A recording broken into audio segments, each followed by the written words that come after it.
چودھری صاحبہ, رجسٹرار صاحب, administrator Hamdard public school, deans, faculty member, staff and students, السلام علیکم. آج کا دن میرے لیے سب سے نروس والا دن ہوتا ہے. ایسی شخصیت کے بارے میں جس کے لیے جو ہے وہ صرف آپ رش کر سکتے ہیں کہ ایسی زندگی گزاری کہ لوگوں کے لیے مثال ہے. آج بھی 24 سال گزر گئے لیکن آج بھی اس شخصیت کا سحر لوگوں کے ساتھ موجود ہے. بہت ساری باتیں بچوں نے کہیں, حکیم صاحب نے بات بتائی جس طرح سے, نیلا صاحبہ نے جس طرح سے اپنے ان کے ساتھ گزرے ہوئے لمحات تھے اس کے بارے میں بات کی. میری صرف ایک ملاقات ہوئی حکیم صاحب سے اور مجھے معلوم ہے کہ وہ ملاقات آج بھی مجھے یاد ہے. بہت تھوڑی سی دیر کے لیے 2 منٹ بھی شاید ہوں گے یا اس سے بھی کم, لیکن میں وہ ملاقات بول نہیں سکتا. وہ سحر, وہ چیزیں ایسی تھیں. اور جب میں نے ہمدرد یونیورسٹی جوائن کی اور جب پہلی دفعہ دروازے سے داخل ہوا, اور آج بھی ہر روز وہ اسی طرح سے ایک عجیب سی توانائی محسوس ہوتی ہے جب دروازے سے اندر آتے ہیں, جیسے حکیم صاحب آپ کا استقبال کر رہے ہو. آئیے اور اس مشن کو کمپلیٹ کریے جو ان کا خواب تھا. آج جب مزار پہ گئے تو ایک, ویسے ہمیشہ کہتے ہیں, آج خاص طور پہ وہاں پہ جو کوٹ لکھی ہوئی ہے اس میں سے ایک لائن لیا گئی کہ آپ وہ ڈریم کریں جو امپاسبل ہو. اور جب میں اس ادارے کو دیکھتا ہوں تو واقعی نظر آتا ہے کہ انہوں نے اس پہ عمل کر کے دکھایا ہے کہ ایسی چیز جو لوگ ناممکن کہیں کہ اس جنگل میں کیا چیز, کہاں جا رہے ہیں آپ اتنا دور شہر سے باہر, آج تو پھر بھی روڈ ہے, نہ روڈ نہ راستہ نہ سواری, اس کے باوجود یہاں پر اتنی دور آ کے اس طرح کے ادارے کی بنیاد رکھنا اور اس کے لیے محنت کرنا, یہ وہ خواب تھا جس کو ہر کوئی اس وقت امپاسبل کہہ رہا تھا. اور ایون آج بھی لوگ کہتے ہیں دور ہے. انہوں نے اس خواب کو تعبیر اپنی زندگی میں کر کے دکھائی کہ اگر آپ سوچیں کسی بات کو پورے یقین کے ساتھ اور اس پر عمل کرنے کی ہمت آپ کے پاس ہو تو آپ کچھ بھی اچیو کر سکتے ہیں.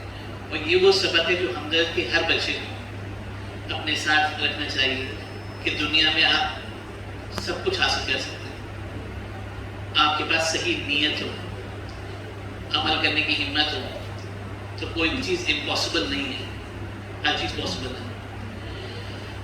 حکیم صاحب کی ایک اور بات جو ہمیں اپنے ساتھ رکھنی چاہیے یا سیکھنا چاہیے اس سے,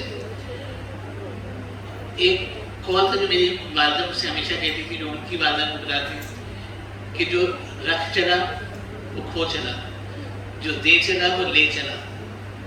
حکیم صاحب نے ساری چیزیں دے دی, وقف کر دی, لیکن آج بھی ان کے لیے لوگ دعا کرتے ہیں, لوگ ان کے لیے جو ہے وہ ریسپیکٹ کرتے ہیں, صرف اس لیے کہ انہوں نے اپنی ساری چیز دے دی, وہ اپنے ساتھ لے کے گئے اس اعمال کو جس کی اصل میں ضرورت ہوتی ہے انسان کو اس آگے والی زندگی کے لیے. تو انہوں نے وہ کام کیا جو ہمارے لیے مثال ہے کہ آپ نے اپنی ذات سے, اپنے مال سے لوگوں کے لیے ایسا کرنا ہے کہ وہ آپ کے لیے دعا کریں. آپ کی وہ دعا سب سے جلدی قبول ہوتی ہے جو آپ کی زبان سے ادا نہیں ہوتی. اس کا مطلب کیا ہوا؟ آپ کی وہ دعا قبول ہوتی ہے جو آپ کے لیے دوسرے کریں.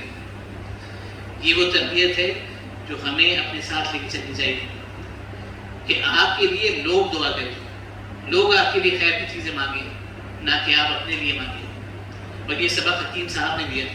اگر آپ ان کی پوری زندگی دیکھیں, جو بچی تھی بانیہ میں تھا, جس نے تلاوت کی تھی, اس نے جو تلاوت کی اس میں ایک ترجمہ تھا کہ ہم تمہیں آزمائیں گے مال کے ساتھ. حکیم صاحب اس آزمائش میں کامیاب رہے, مال دیا لیکن انہوں نے لوگوں پہ خرچ کیا, لوگوں کے لیے چھوڑ دیا.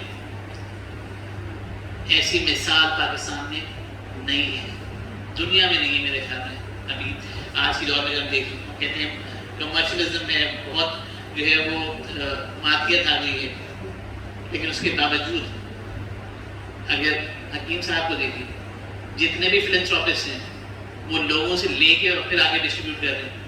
حکیم صاحب نے اپنا کمایا ہوا مال لوگوں میں تقسیم کیا. یہ مثال نہیں ہے. فلنتھراپسٹ اپنے بل پہ اپنی محنت سے جو کچھ کمایا، ورنہ آج جو کماتے ہیں کہتے ہیں ہمارا ہے، انہوں نے کہا نہیں، لوگوں کے لیے. تو اللہ ہمیں ہمت اور توفیق دے کہ ہم بھی ایسی زندگی گزاریں جس پہ آنے والے ریسٹ کریں کہ ہاں انہوں نے زندگی اس انداز سے گزاری جس طرح سے زندگی گزارنے کا حق تھا.